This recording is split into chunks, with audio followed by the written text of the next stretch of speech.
ada di mana itu biar kita lah yang bisa menjelaskan. Ya. Kalau saya yang jelas itu anak dalam keadaan sehat, nggak ditahan lah ya. Jadi kalau ada bilang anak kecil ditahan itu bohong semua.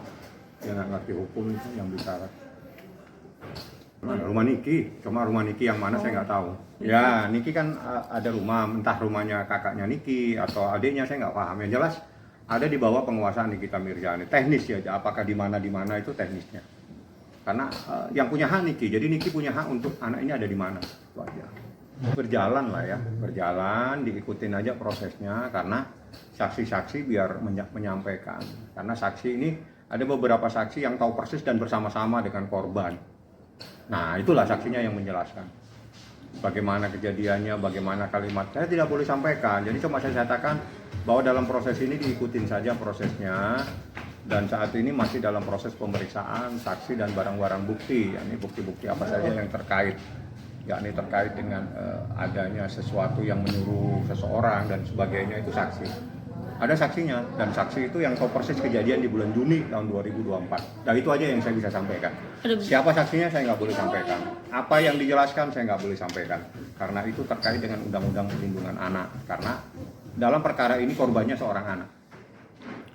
Nah, ada kejadian Juni 2024. Ya ikutin saja apa yang terjadi. Anda coba cari informasi ada kejadian apa di Juni 2024. Yang tahu persis ada dua saksi. Tahu persis berinteraksi lagi. Artinya berinteraksi bersama-sama Loli. Ya, saksinya semuanya udah diperiksa. Jemputnya ada jemput paksa, jadi semua orang salah paham. Anak di bawah umur itu hak kekuasaan orang tua. Jadi pada saat kita ada anak di satu tempat, supaya kita tidak salah, kita tidak melanggar hukum, kita minta bantuan kepada aparat penegak hukum untuk menjadi saksi, melihat apa yang kita lakukan. Jadi supaya kami jangan dianggap kami datang memasukin pekarangan orang segala macam, karena itu kan apartemen orang. Kita minta tolong dampingi dong kami. Nah, waktu itu dampingi oleh unit PPA dan ada dari bagian perlindungan anak kalau tidak salah. Semuanya itu adalah menjadi saksi. Tidak ada yang kita lakukan. Sedangkan buka pintu saja kita nggak berani kok.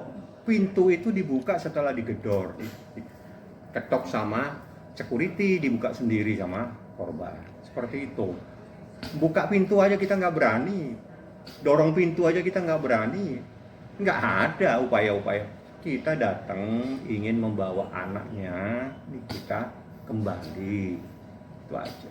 Itu saya nggak tahu persis ya. Terakhir ya hari apa itu yang saya di atas. Saya yang belum ketemu.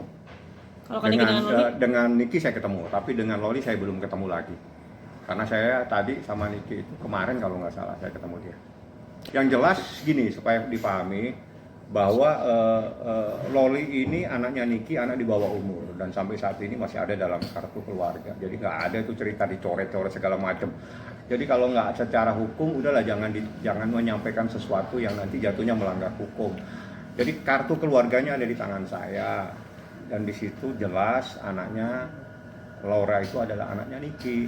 Dia nggak pernah dicoret dari kartu keluarga. Jadi janganlah memberikan informasi-informasi yang tidak sesuai dengan hukum.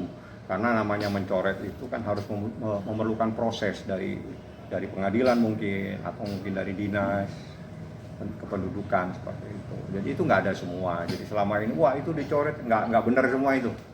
Dia anaknya Niki ada dalam kartu keluarga.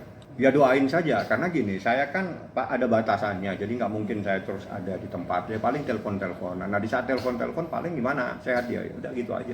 Saya nggak ketemu karena saya nggak ke rumahnya Niki, penyidik katanya. Karena gini, visum itu adalah proses hukum dalam sebuah tindak pidana, visum et repertum ya namanya, dan ada visum kriminal.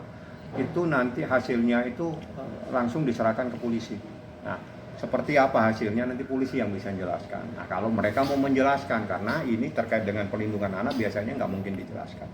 Paling Anda diberikan info-info aja kalau prosesnya udah selesai, visumnya udah keluar, ya paling gitu aja. Tapi isinya nggak boleh.